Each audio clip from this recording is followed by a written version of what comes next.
Exodus chapter 4. Moshe replied, "But I'm certain they won't believe me, and they won't listen to what I say, because they'll say, 'Adonai did not appear to you.' Adonai answered him, 'What is that in your hand?' And he said, 'A staff.' He said, 'Throw it on the ground.' And he threw it on the ground. It turned into a snake, and Moshe recoiled from it. Then Adonai said to Moshe, 'Put your hand out and take it by the tail.'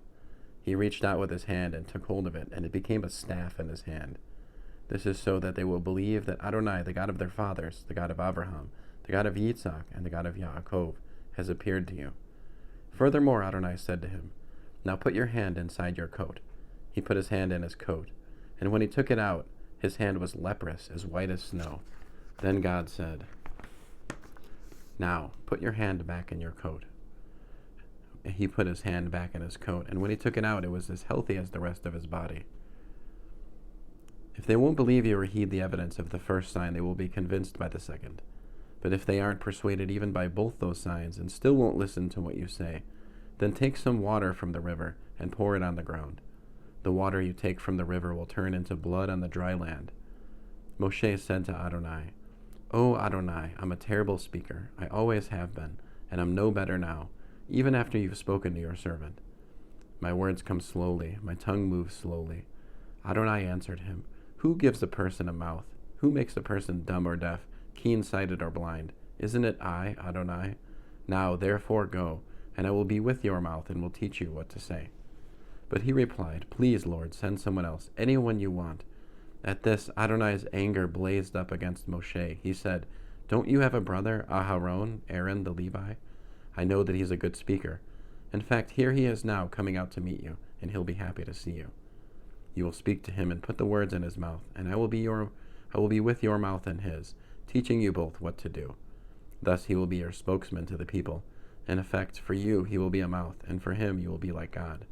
Now take his staff, this staff, in your hand, because you need it to perform the signs."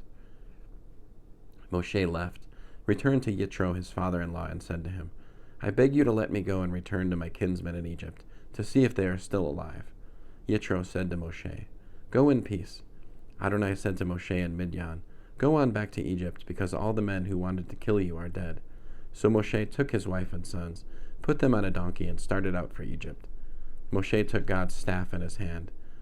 Adonai said to Moshe, "When you get back to Egypt, make sure that you do before Pharaoh every one of the wonders I have enabled you to do. Nevertheless, I am going to make him hard-hearted, and he will refuse to let the people go.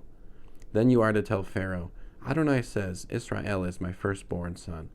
I have told you to let my son go in order to worship me, but you have refused to let him go. Well, then I will kill your firstborn son.'"